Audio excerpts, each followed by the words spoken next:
moving truck, and a leaf blower all at once. All of those things are happening at once while recording the show. Not their fault, of course, but man, am I agitated. Anyways, let's get back into the conversation. Talking about No Kings. Where I struggle here is I actually see both sides of the argument. I actually completely agree, as you probably well know, as you well know, that the way that Americans are forced into protesting our First Amendment zones, the idea of fencing us in protest boxes like it's Guantanamo Bay, is absurd, and simply going to the street with signs is not enough. However, what I think people fail to understand is it is these showings of force by the American people, and by force I mean your voice, not violence. It is these showings of force through using our voices on the street that we begin to build the coalitions necessary to take the actions necessary to take this country back. And I don't understand what people think they're accomplishing when they're criticizing these people who are organizing this way. After all, I'm sure that sometime it was your first protest. It was your first event. It was your first time showing up at something. And the mere fact that more people are showing up every single time, that actually means that more people are waking up. And it gives us an opportunity to talk about other things which are different, more effective, more disruptive forms of legal protest. It gives us the opportunity to talk about different, more effective forms of community aid and getting people together. It gives us the opportunity to talk about different and more effective ways to collectively organize our power. And so, yes, I absolutely understand why people say, oh, it's just a pressure release valve. It's not going to do any good. What does that actually accomplish? That kind of pessimism, that kind of like shitting on other people's parade, literally. I don't think it's helpful. I don't think it's what takes us to the next level. So if you feel that way, I want to challenge you, go anyway. If you think that the people holding signs up or their cute little costumes is not effective enough, or it's not enough protest, or it's not enough resistance to what's happening in this country right now, go to the protest and teach them to do something else. Teach them to build mutual aid networks. Teach them to build community aid. Teach them to find ways to protect themselves in their community. Because you can sit and bitch on your couch about the No Kings protest all you want, but the person who's going to their first protest, calm and quiet and organized and put in the little permitted space as it is doing a lot more than the person sitting on their couch bitching. So I would rather take that first person any day. They care about democracy more than the person sitting on their couch or making a TikTok video complaining and criticizing.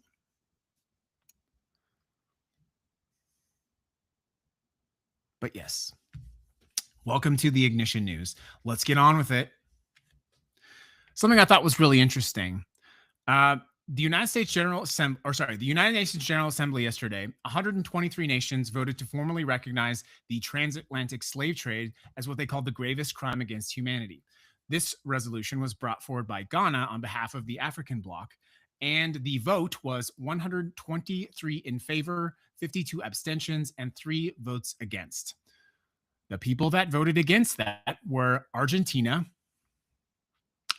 Israel, and the United States.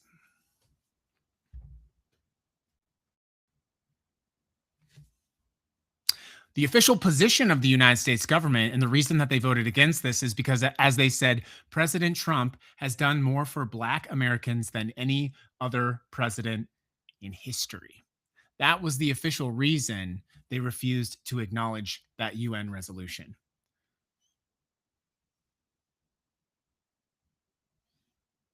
123 civilized nations said yes. The United States, Argentina, and Israel said no. Fascinating. Welcome to the Ignition News, everybody. I'm glad you're here. Thanks for listening to my opening rant about rattlesnakes and mockingbirds, and for listening to these quick updates on what is important. I do want to ask you to please follow the show on your favorite podcast platform, Spotify, Apple Podcasts, Substack, all that sort of thing. The last story I want to talk about today, kind of inconsistency with everything we've talked about, is what's happening at the Pentagon and this sort of censorship of information. It's why I'm asking you to please follow us on other platforms other than, for example, TikTok. Last Friday, the U.S. judge, um, Judge Paul Friedman, handed the Pentagon a big legal defeat. He ruled against the Pentagon's new rules about the requirements for reporters to be in the Pentagon. He said you have to take those back and you have to allow these people back into the Pentagon. Every major mainstream outlet, so that's CBS, CNN, NBC, Fox News, the Ignition News, maybe? No, not really. Okay. Refused to sign the initial pledge going by the new Pentagon's rules. And so they had to basically walk out of the Pentagon. So the judge was quite clear about this. The policy made routine journalism a potential security violation. He said it allowed officials to revoke credentials based on viewpoint, and it used vague terms like security risk and unprofessional contact that gave the government unchecked power over who could report on the Pentagon. And we are seeing this in real time now. We're seeing what's happening as it is harder and harder to see what is going on with what's happening in Iran. On top of that, you have really unchecked, unregulated use of AI. And I think most people now, when you see something happening, whether that's in Israel or Iran or even in America right now, I mean, look at what happened with Alex Preddy. There was this video of him that came out where he was kicking the taillight.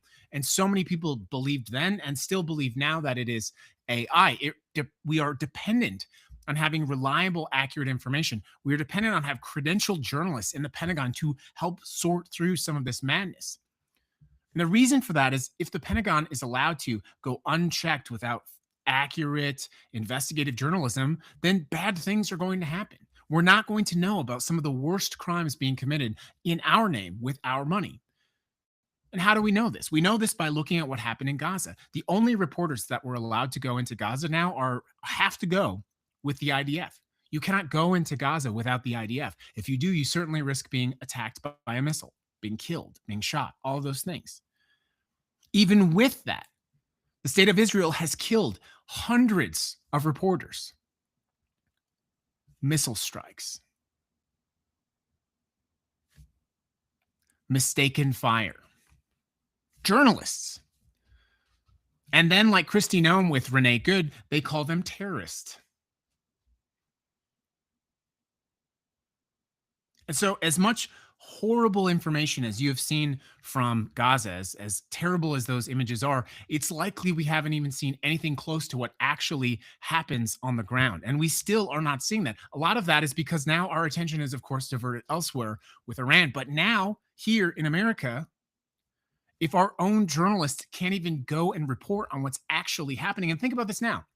What reporters have you seen reporting from a battleship or reporters reporting from the ground in, for example, the United Arab Emirates? Or what CNN reporters have you seen reporting from Saudi Arabia?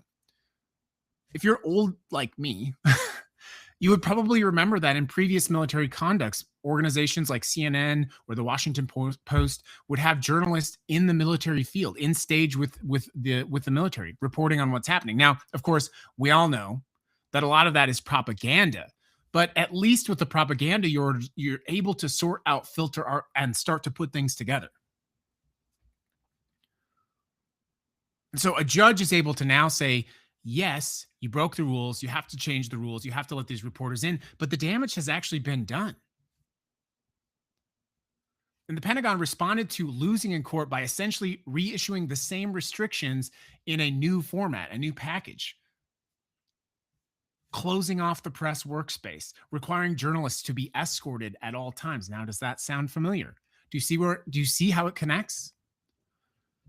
A lot of America's military strategy, a lot of American policing right now is legitimately modeled after the IDF. They train our police, and now journalists in the Pentagon have to be escorted at all times. Like journalists in Gaza have to be escorted at all times. There was a story of a reporter reporting on the conflict in Iran that was struck by a missile, purportedly by Israel.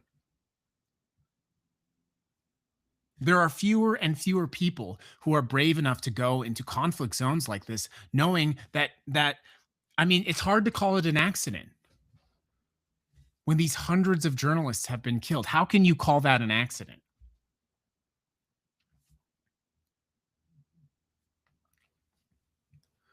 Now, The Intercept tells us that they're actively looking for journalists who break their new rules by taking their credentials away. and potentially charging them with crimes. There are not many steps between charging journalists with crimes and shooting them with drones or missiles.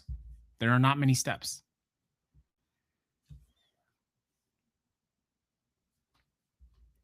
And what happens is our media starts to look more like Iraq. Do you remember Baghdad Bob? Do you remember that guy?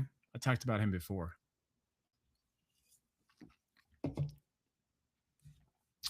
Remember Baghdad Bob, the first war in Iraq? He was like the government's press guy. He would get on every night and he would tell these lies about the government. And here in America, we would watch this guy, Baghdad Bob, and he would get up and he would say, the Iraqi government is defeating the imperialist Americans, and we are beating them back at bay. And we would look at that and we would be like, this is fucking crazy. We can see our military in conflict, in zone, whopping the shit out of you. What are you talking about? Baghdad Bob would get up every night. The president, Saddam Hussein, is unafraid. What's different between Baghdad Bob and Pete Hegseth? What is the legitimate difference? You got Pete Hegseth out there saying that we're winning the war. He's actively apparently committing what some people are calling our war crimes. They're talking about nuclear weapons like it's a video game. They are releasing footage of the war that is interlaced with actual video games. How is Pete Hegseth any different than Baghdad Bob? Do you think that other countries now don't look at Pete Hegseth the way that we looked at Baghdad Bob? With this sort of credulity of, oh my God, I can't believe this is happening in real time. We can see what is happening. Today, France itself, France said 30% of the infrastructure has been damaged. It's a critical fuel crisis. No, everything's fine. Everything's great. We're kicking ass. We're taking names. We're punching out. We're going. We're doing it great. Chug, chug, chug, chug, chug. Do you know I saw this is only a rumor, so I want to report this as a rumor. Do you know I saw that one of the sort of allegations, you probably saw that there was this fire on the Gerald Ford. One of the things I heard was that Pete Hegseth is now mandating again that they have starch on these battleships for ironing, for bed sheets, and for their clothing. Well, these newer warships, they were not built for that kind of thing. They were not built. Their ventilation systems were apparently not built for this. So you got a bunch of starch going around in this big metal boat flying around. And what I heard, and again, this is not substantiated, but I had heard that potentially one of the theories about the fire on the ship was, could it have been the ventilation system sucking in the starch and you got a fire? Do you know what? We're never going to find out. Why? Because they're making it a crime to report information like that. Did anyone else hear this, by the way? Did anyone hear this? No, I'm the only one. Just my random conspiracy. My random conspiracy about starch. Someone look into that for us. So how do you tie all these things together? Well, we're fighting an unauthorized war that has killed children. Our gas prices are going up. The cost of everything is going to go up. When people in the press or when members of the public ask questions, we are literally gaslit. We are lied to. They lie to our faces. The president of the United States said that Iran had a Tomahawk missile and struck its own girls' school on its own military base. The United Nations just said slavery is a war crime. Or I'm sorry, slavery was a crime, not a war. I mean, I could see how you could say both. The United Nations just overwhelmingly said slavery is one of the worst crimes against humanity that has ever happened. And the United States said, pass.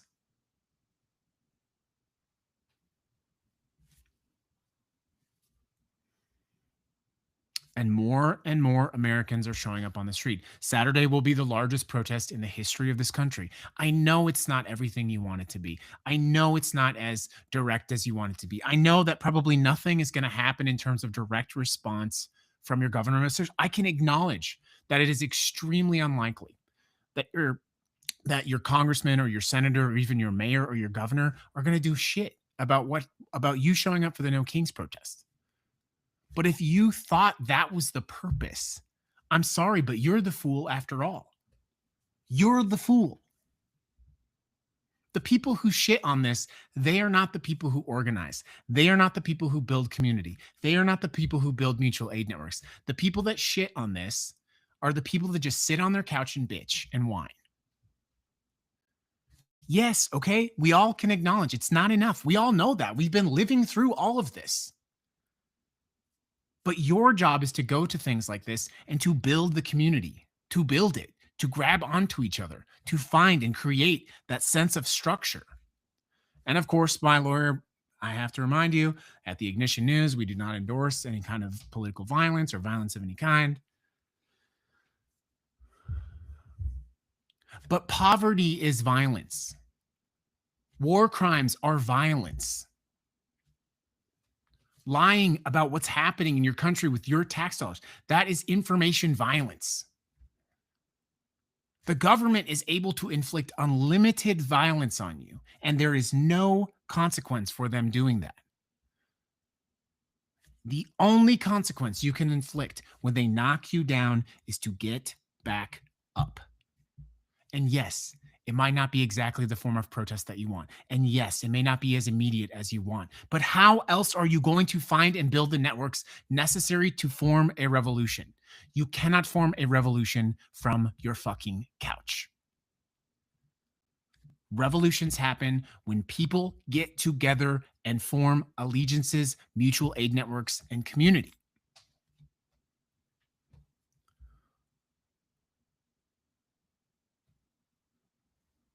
If we were failing in pushing back against fascism, there would be no third No King's Day protest. There would be soldiers on the street preventing it from happening. And he tried to do that. Do you fucking forget this?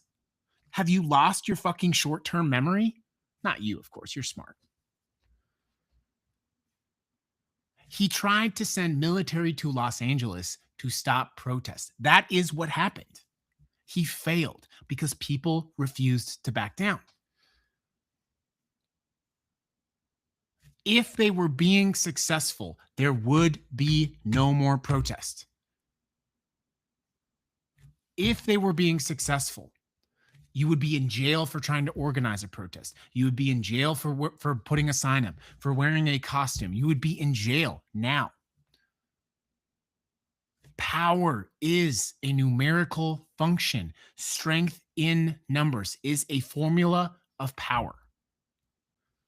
And the people who shamelessly try to chip away at the amassing of power, they don't want power to begin with. Their power is attention. And it will always be attention. The commodity of their power will be the attention they so desperately seek.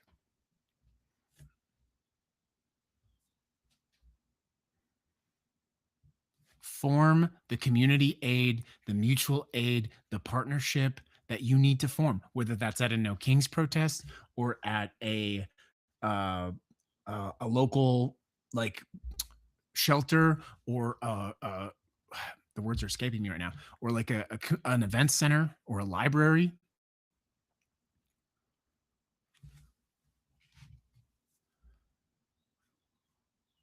Resistance is a weed.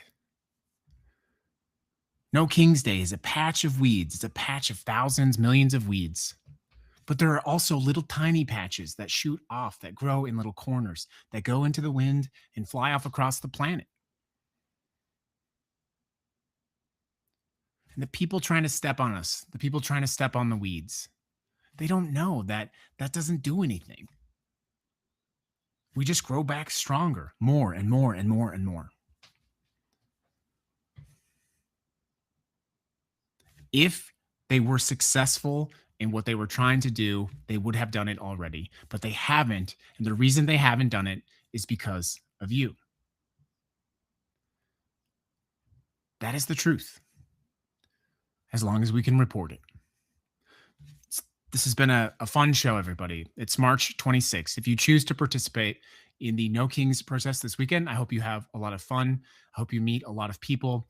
And I hope you remind yourself what actual American patriotism is, what actually it means to be a great American citizen, making this place better for your friends, your neighbors, making this place better and stronger for your community, fixing the potholes in the street, making things like access to education, healthcare, better schools, better roads, better parks, better postal system. All of these things are possible. But it is only possible with the mathematical formula of you plus me plus them plus we. Plus, plus, plus, plus, plus. Revolutions are additive. Criticism is subtractive. Be a plus sign. Don't be negative. Oh! Have a good day. That's the show.